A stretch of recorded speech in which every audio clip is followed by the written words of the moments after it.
Mbonata Tanzambie Amazulu, au nom puissant de Malaki Makongo, Malaki Makembo, Isaya Congo, notre puissant roi qui vient bientôt libérer son peuple, dispersé au-delà des fleuves de l'Éthiopie et captif parmi les nations, comme c'est écrit dans le livre de Ésaïe chapitre 18 verset 1 à 7, Sophonie chapitre 3 verset 20, lui-même le Tout-Puissant viendra, l'archange Congo viendra rassembler son peuple au-delà des fleuves de l'Éthiopie et il ramènera les dispersés de son peuple aux quatre coins de l'univers, comme c'est écrit dans Sophonie chapitre 3 verset 20. Beluka à tous les bien-aimés frères et sœurs qui nous suivent partout dans le monde. Votre frère revient aujourd'hui pour vous apporter la connaissance des Bankaka, la sagesse des Bankaka, des anciens. Ok? Que cela vous instruise, que cela vous aide dans votre vie quotidienne, afin que la sagesse demeure en vous. Car la sagesse, c'est la crainte de Tatanzambi. Ok, bien-aimés frères et sœurs. Donc nous sommes dans Benan Sila au chapitre 19. Aujourd'hui, nous allons comprendre encore un certain nombre de secrets, des comportements qui ne sont pas dignes de sages. Et nous allons voir des comportements qui sont dignes de sages. Beluka à tous. Salam. Alors nous commençons. Donc aujourd'hui c'est Benan Sila chapitre 19 que nous dit le Koma. L'ouvrier à donner au vin ne s'enrichira pas. Ok? L'ouvrier à donner au vin ne s'enrichira pas. Donc celui qui est esclave de l'alcoolisme, celui qui est alcoolique ne peut pas s'enrichir, ni spirituellement, ni matériellement. Ok? Voilà. Celui qui ne soigne pas le peu qu'il a, tombera bientôt dans la ruine. Donc celui qui ne soigne pas le peu qu'il a, tombera bientôt dans la ruine. Donc voilà quoi. Verset 2, que nous dit encore le Koma, le vin et les femmes égarent les hommes intelligents. Celui qui s'attache aux courtisanes est imprudent. Donc celui qui se livre aux prostituées est imprudent. Voilà quoi, il manque de prudence. Donc on apprend deux choses ici. Celui qui s'attache au vin, verset 1 nous dit quoi? Celui qui s'attache au vin, celui qui est alcoolique est imprudent. Ok? Celui qui est alcoolique est imprudent. Or, on sait que l'alcoolisme, c'est le manque de sagesse. On va voir quelques écritures qui nous prouvent que l'alcoolisme, ce n'est pas bon. C'est le manque de sagesse. L'alcoolisme, c'est ce qu'on appelle une malédiction. Ésaïe chapitre 5, verset 11. Celui qui est alcoolique n'aura pas le royaume des cieux. Ok? Donc on va voir quelques écritures qui confirment que l'alcoolisme ce n'est pas bon. Et s'attacher au vin ce n'est pas bon. Ok? Donc on va commencer par Proverbe chapitre 23, verset 20 à 21. Ok. Proverbe chapitre 23, verset 20 à 21 nous dit quoi? Ne sois pas parmi les buveurs de vin, parmi ceux qui font excès des viandes. Donc, bien-aimés frères et sœurs, ne soyez pas parmi ceux qui sont alcooliques, les buveurs de vin, qui font excès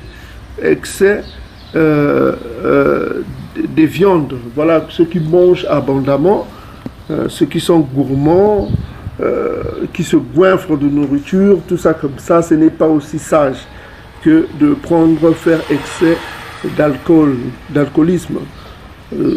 Voilà, boire beaucoup d'alcool, quoi. Ok? Donc, on dit ici, Proverbe chapitre 23, verset 20, on dit, ne sois pas parmi les buveurs de vin, virgule, parmi ceux qui font excès des viandes. Voilà, ceux qui mangent beaucoup, les gourmands, quoi. Verset 21, car l'ivrogne est celui qui se livre à des excès s'appauvrissent. Donc c'est ce qu'on vient de voir dans Benan Sila. Celui qui se livre à l'alcoolisme ne peut pas atteindre la richesse, que ce soit spirituelle, que ce soit matérielle. Donc c'est ce qu'on veut nous dire, car l'ivrogne est celui qui se livre à des excès s'appauvrissent. Et l'assouplissement fait porter des haillons. Donc voilà quoi. Ce que nous dit le coma, c'est quoi? Les alcooliques n'auront pas leur place dans le royaume des cieux. Ça, vous pouvez le lire vous-même chez vous dans Galates chapitre 5, verset 21, je crois. Voilà, c'est ça. Et puis 1 Corinthiens chapitre 6, verset 10 le confirme. Et puis, pour vous prouver encore que l'alcoolisme est une malédiction, on va aller voir dans Ésaïe chapitre 5, verset 11, qui confirme cela.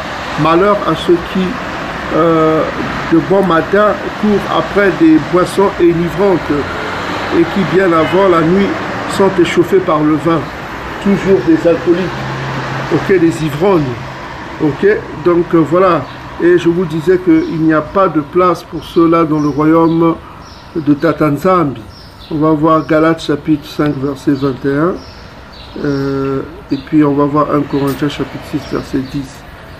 Donc, on va dans le Nouveau Testament, Galates chapitre 5, verset 21. Alors, Galates chapitre 5, verset 21. L'envie, l'ivrognerie. L'ivrognerie, c'est les excès d'alcool. Hein? Les excès de table, c'est ce qu'on vient de voir avec Proverbes chapitre 23, verset 20 à 21. Les excès de table, manger abondamment, jusqu'à ne plus juste manger, quoi. Le fait de beaucoup manger, ce n'est pas sage. Et les choses semblables, je vous le dis d'avance, comme je l'ai déjà dit, que ceux qui commettent de telles choses n'hériteront point le royaume de Tatanzambi. Donc il n'y a pas de place pour le royaume de Tatanzambi pour ceux qui se livrent à des excès. Ok? À des excès de table, que ce soit des excès de table ou des excès de vin. Ok? Donc voilà, il n'y a pas de place pour eux dans le royaume de Tatanzambi. Voilà quoi. Donc il y a encore une autre écriture qui confirme cela. 1 Corinthiens chapitre 6 verset 10. 1 Corinthiens chapitre 6 verset 10 qui confirme cela. Ni les voleurs, ni les cupides, ni les ivrognes, ni les outrageux, ni les ravisseurs n'hériteront le royaume de Tatanzambi. Donc il n'y a pas de place pour ceux-là, les voleurs, les cupides, ceux qui aiment l'argent des autres, ni les ivrognes, quoi, les ivrognes, ceux qui se livrent à des excès d'alcool, il n'y a pas de place pour eux dans le royaume de Tatanzambi. Donc on revient dans Benan Sila, on a compris cela. Au verset 1, on dit l'ouvrier à donner au vin ne s'enrichira pas. Proverbe chapitre 23, verset 21 nous confirme cela. Donc il n'y a pas de richesse spirituelle, que ce soit des richesses matérielles pour ceux qui s'adonnent à des excès de table, à des excès de vin, ok, à l'alcoolisme, les ivrognes en l'occurrence. Donc celui qui ne soigne pas le peu qu'il a tombera dans la ruine. Donc c'est ce qu'on veut nous confirmer ici, et on a vu dans d'autres écritures, notamment dans Ésaïe chapitre 5, verset 11, que c'est une malédiction de se livrer à l'alcoolisme. Donc au verset 2, on nous dit que les vins et les femmes égarent les hommes intelligents. Donc les hommes intelligents, il faut faire attention quand vous êtes dans l'intelligence, dans le coma, parce que ne soyez pas tentés par les femmes et le vin. C'est-à-dire que tu peux avoir ta femme, mais avoir beaucoup de femmes, c'est une abomination. Donc pourquoi? Parce que si tu t'attaches aux courtisanes, aux prostituées, notamment c'est ce qu'on dit, les prostituées, tu n'es pas sage, tu es imprudent. Voilà, voilà, ça va t'égarer. Voilà, ce n'est pas une bonne chose de s'attacher aux prostituées.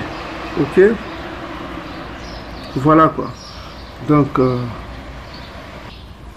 nous continuons avec le coma, qui nous dit que ceux qui s'adonnent à l'alcoolisme ne s'enrichiront jamais. Ceux qui s'adonnent au vin et aux femmes égarent le vin et les femmes égarent les hommes intelligents.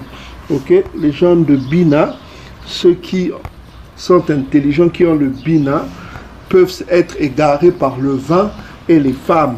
Donc c'est pourquoi il faut être prudent, mes frères et sœurs. Et celui qui s'attache aux courtisanes, notamment aux prostituées, est un imprudent. Pourquoi? Parce que Proverbe chapitre 29, verset 3 le confirme. Alors on va lire Proverbe chapitre verset 23, confirme cela. Non, mais bien avant, on va lire d'abord Proverbe chapitre 21, verset 17, qui va dans le même sens, hein, de s'enrichir. Proverbe chapitre 21, verset 17, qui, je crois, dit la même chose. Celui qui aime la joie reste dans l'indigence, dans la pauvreté. Donc celui qui aime la joie, notamment ici on parle en l'occurrence des plaisirs. Celui qui est esclave des plaisirs reste dans la pauvreté. Celui qui aime le vin et l'huile ne s'enrichit pas. Donc celui qui aime le vin et l'huile ne s'enrichit pas. Ok? Celui qui fait excès de ces choses, qui aime les plaisirs, qui aime le vin et l'huile ne s'enrichit pas. Donc c'est ce qu'on veut nous apprendre ici. Toujours dans le même sens que nous venons lire dans Benan Sila. Donc ce qui est important, c'est de comprendre Proverbe chapitre 29. Voilà, l'immoralité sexuelle. C'est-à-dire ça donné aux prostituées, ça s'appelle l'immoralité sexuelle. Donc nous allons dans Proverbe chapitre 29, verset 3, va nous confirmer cela. Voilà. Proverbe chapitre 29, verset 3. Un homme qui aime la sagesse réjouit son père, que ce soit son père qui est dans le ciel Tatanzambi ou son père terrestre qui lui a donné la vie. Donc un homme qui aime le coma, réjouit son père, c'est-à-dire qui a la haine du péché, ok, réjouit son père. Mais celui qui fréquente des prostituées dissipe son bien, ok, il dissipe son bien, il ne peut pas s'enrichir, que ce soit spirituellement, que ce soit matériellement, ok. Donc c'est ce qu'on veut nous apprendre ici. Un homme qui aime la sagesse réjouit son père, mais celui qui fréquente des prostituées dissipe son bien. Parce que c'est ça l'immoralité sexuelle dont nous venons de lire aussi dans 1 Corinthiens chapitre 6, verset 18, dans Galates chapitre 5, verset 19 à 21 que vous pouvez lire chez vous. Et je rappelle une chose, il est interdit pour une femme bantou d'être prostituée. C'est la loi du coma. Une femme bantou ne peut pas être prostituée. Un homme bantou ne peut pas se livrer à la prostitution. C'est la loi du coma, c'est la loi de Tatanzambi. Deutéronome 23, verset 17. Une femme bantou ne doit pas être prostituée. Voilà, Deutéronome chapitre 23, verset 17. Je dis à tous ces femmes bantoues qui sont dans le pays des Dômes, qui soient dans nos pays, qui se livrent à la prostitution, ne soyez pas des prostituées parce que c'est une loi de Tatanzambi. Il n'y aura aucune prostituée parmi les filles d'Isolélé.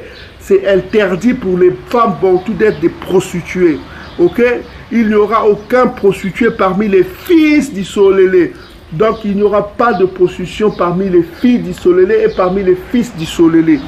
Tous ces bantous qui couchent avec les femmes âgées pour avoir les mitanes dans les papiers en Europe ou pour avoir de bonheur, c'est une abomination, c'est une prostitution. Ok? Que ce soit les femmes qui sont dans le pays ou les hommes, il est interdit d'être prostitué selon Deutéronome chapitre 23, verset 17. Donc on reprend encore dans le coma. Le coma nous dit quoi? Le vin et les femmes égarent les hommes intelligents. Celui qui s'attache aux courtisanes, aux prostituées, est un imprudent. Verset 23. Les larves et les vers feront leur proie et l'âme criminelle sera retranchée. Quand on dit que les larves et les vers feront leur proie, ça veut dire c'est la mort. Ok? Ils seront livrés à la mort. Verset 4. Celui qui croit trop vite est un cœur léger. Celui qui tombe dans cette faute pêche contre son âme. Ok? Voilà, celui qui croit trop vite est un cœur léger. Celui qui tombe dans cette faute pêche contre son âme. Celui qui prend plaisir à des sots discours sera condamné. Et celui qui hait le bavardage se préserve du mal. Verset 7. Ne répète jamais une parole et n'encourt aucun dommage. Ne redis pas à un ami ni un ennemi, à moins qu'il y ait faute pour toi et ne la révèle pas. Donc il n'est pas bon d'être un tel beurre, comme on dit, un jaseur, celui qui répète des secrets. C'est une abomination. Ok? Proverbe chapitre 17, verset 9, Proverbe 16, 23, 1 Timothée chapitre 5, verset 13, le confirme. Proverbe chapitre 11, verset 13, Proverbe 20, verset 19, Proverbe 21, verset 23, Lévitique chapitre 19, verset 16 le confirme. Mais on va lire rapidement Proverbe chapitre 25, verset 9 à 10, qui confirme cela. Celui qui rapporte des secrets est un manque de sagesse. Ok, Proverbe chapitre 25, verset 9 à 10, je crois. Voilà, on va commencer 8 à 10. Ne hâte pas d'entrer en contestation de peur qu'à la fin tu saches que faire lorsque ton prochain t'aura outragé. Verset 9. Défends ta cause contre ton prochain, mais ne révèle pas le secret d'un autre. Donc il ne faut pas être un jaseur à révéler les secrets des autres. C'est une abomination. De peur qu'en l'apprenant, il ne te couvre de honte et que ta mauvaise renommée ne s'efface pas. Ok? Donc c'est une faute. Ce n'est pas bien de révéler des secrets des autres. Il faut être prudent, il faut être sur tes gardes. Ok, bien-aimés frères et sœurs. Vous avez d'autres écritures qui confirment cela. Proverbe 17, verset 9. Proverbe 16, verset 23. Ok. Verset 28 nous dit quoi? Ne la redis ni à un ami, ni à un ennemi, à moins qu'il y ait faute pour toi et ne la révèle pas. Donc c'est ce que le Proverbe 25, verset 9 à 10 nous dit. Ne sois pas quelqu'un qui révèle les secrets des autres. Ok. Soit sur les réseaux sociaux, soit surtout en faisant des commentaires, en révélant des secrets des autres, ce n'est pas bon, bien-aimés frères et sœurs. Car si longtemps il se garde de toi, et le moment venu, il se montrera ton ennemi. Verset 10. As-tu entendu quelque chose, quelque grave propos, qu'il meure avec toi? Sois sans inquiétude, il ne te fera pas éclater. C'est toujours dans le même sens, il ne faut pas jaser, il ne faut pas rapporter des secrets des autres. Ok? Verset 11. Pour une parole à garder, l'insensé est dans les douleurs. Comme la femme en travail, comme la femme en travail d'enfant. Verset 12. Comme une flèche enfoncée dans la chair de la cuisse, ainsi est une parole dans le cœur de l'insensé. Verset 13. Questionne ton ami, peut-être n'a-t-il pas fait la chose, s'il l'a faite, afin qu'il ne la fasse plus. Verset 14. Questionne ton ami, peut-être n'a-t-il pas dit la chose, s'il l'a dite, afin qu'il ne recommence pas. Donc ça, c'est les relations toujours avec les autres. Tout ça, vous pouvez le lire dans Lévitique chapitre 19, à partir du verset 16. Cela révèle les relations entre autrui, à ne pas révéler les secrets des autres qu'on vient de dire. Questionne ton ami, car souvent, s'il y a calomnie, ne crois pas tout ce qu'on dit. Verset 16. Il en est qui manquent, mais sans que le cœur y croit, que ce qui n'a pas péché par sa langue. Verset 14. Questionne ton ami avant d'en venir aux menaces. Attache-toi à observer la loi du Très-Haut, de Tatanzam. Donc voilà quoi, il faut toujours s'enquérir avant de prendre une décision. Toute sagesse consiste dans la crainte de Tatanzambi. Donc toute sagesse consiste dans la crainte de Tatanzambi. Là on nous donne la définition de la sagesse. La sagesse c'est la crainte de Tatanzambi. Proverbe chapitre 15 verset 23 à 32 à 33. On va le lire. Toute sagesse consiste dans la crainte de Tatanzambi. Et dans toute sagesse est l'accomplissement de la loi. Donc la sagesse, ça veut dire l'accomplissement de la loi. Celui qui marche selon la loi, il est sage. Proverbe chapitre 15, 32 à 33. Alors, Proverbe chapitre 15, 32 à 33 confirme cela. Donc, Proverbe chapitre 15, vers 32 à 33. Celui qui rejette la correction méprise son âme. Donc, celui qui rejette la correction, quand on lui donne la correction, on lui dit, oh mon frère, ne fais pas ça. Ok? S'il rejette cela, il méprise son âme. Souvenez-vous de la parabole que je vous avais donnée du père qui disait à son fils qu'il y a des serpents dans ta maison, ne rentre pas. Mais le fils s'obstinait à rentrer dans la maison et les serpents l'ont mordu, il est mort. Donc celui qui méprise la correction, celui qui rejette la correction, voilà, qui ferme ses oreilles, méprise son âme. Il n'aime pas son âme. Mais celui qui écoute la réprimande acquiert le bina. Il acquiert l'intelligence. Il a le bina. Ok? Voilà quoi. Il acquiert l'intelligence. Verset 33, on dit ceci. La crainte de Tatanzambi enseigne la sagesse. La crainte de Tatanzami, c'est quoi? C'est la haine du mal. Proverbe chapitre 8, verset 13. C'est ça la crainte de Tatanzami, c'est la haine du mal, c'est la haine de l'abomination, de toutes sortes d'abominations. Ok? C'est la haine du péché. Ok? Donc la crainte de Tatanzami enseigne quoi? Le coma, enseigne la sagesse.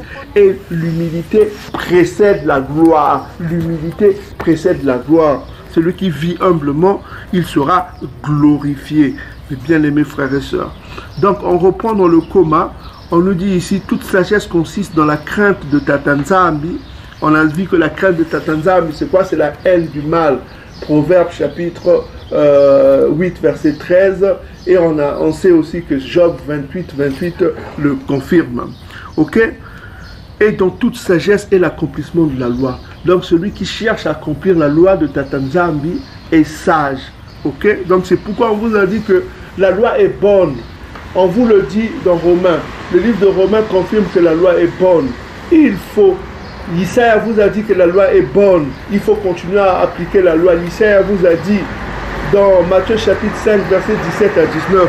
Tant qu'il y a le ciel, tout ça comme ça, n'écoutez pas ce que Édom va vous dire. Hein, les Édomites, ce qu'ils vous disent, et le christianisme édomite. Ok? L'amour de Tatanzami consiste à accomplir sa loi, à être obéissant. Verset 20. La sagesse n'est pas l'habilité à faire le mal. Ok? La sagesse, ce n'est pas l'habilité à faire le mal. Ce n'est pas faire le mal, la sagesse. La sagesse, ce n'est pas faire le mal. Et la prudence ne se trouve pas dans le conseil des pécheurs. Donc c'est pourquoi faire le mal, ce n'est pas être sage. Celui qui se livre au mal n'est pas sage. Donc la sagesse n'est pas l'habilité à faire du mal. La sagesse, c'est quoi? C'est la haine du mal. Proverbe chapitre 8, verset 13. Verset 20. Il y a une habileté qui est exécrable. Il y a une folie qui n'est qu'un manque de sagesse. Donc la folie, ce n'est pas la sagesse. Psaume chapitre 14, verset 1. La folie, c'est l'incrédulité. Verset 21. Mieux vaut celui qui a peu d'intelligence, qui craint Tatanzami, que l'homme qui a beaucoup de sens, qui transgresse la loi. Quand vous voyez, il y a des gens qui enseignent le coma sur Internet, qui ont des crânes rasés, qui ne veulent pas accomplir la loi, quoi. Ils ne veulent pas pousser leurs cheveux, ils ne veulent pas pousser leur barbe, ils s'en foutent de la loi, quoi. Ok? Mais malgré ça, ils transgressent toujours les lois de Tatanzami. Donc, mieux vaut celui qui a peu d'intelligence, qui craint Tatanzami, qui a la haine du mal, que l'homme qui a beaucoup de sens, qui transgresse la loi de Tatanzami bientôt. Verset 22. Il y a une habileté véritable qui viole la justice. Et il est tel qui fausse la chose pour faire rendre la sentence qu'il désire. Il est tel méchant qui marche courbé par le chagrin, et ton cœur est rempli de fraude. Verset 24. Il baisse la tête, il est sourd d'un côté. Dès qu'il n'est pas remarqué, il prend sur toi les devants. Verset 25. Et si sa faiblesse, il est empêché de pécher, il fera le mal quand il en trouvera l'occasion. Verset 26. À son air, on connaît un homme au visage, et au visage qu'il présente, on connaît le sage.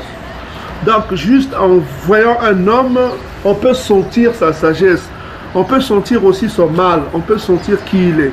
Ok? Le vêtement d'un homme et le rire de ses lèvres et la démarche d'un homme révèlent ce qu'il est. Donc, parfois, en regardant un homme, on peut voir ce qui est cet homme-là. Donc, il faut faire attention. Bien que les apparences sont trompeuses, mais certains hommes se révèlent par leur façon d'être. En sentant, l'esprit peut te dire qui est cet homme-là. Ok? Juste en voyant sa façon de vivre, en voyant sa façon de se vêtir, donc on peut déduire déjà qui est cet homme-là. Donc, on en a fini aujourd'hui. Qu'est-ce qu'on a retenu?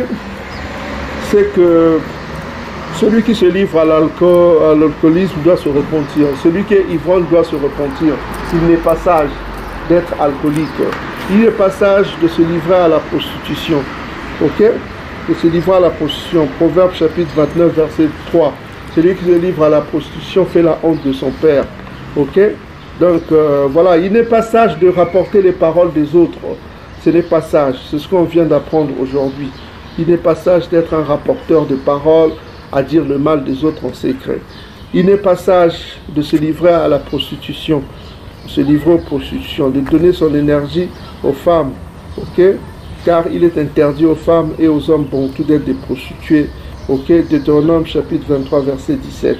Donc le comment nous a encore enseigné des bonnes choses aujourd'hui que chacun de vous doit cultiver dans son esprit afin d'être prêt quand Isaïe va apparaître pour être sauvé. Appliquez cela, soyez obéissants. Salam à tous, soyez bénis, que Yakongo règne et que les Bantous règnent. Salam à Beluka à tous, Maton.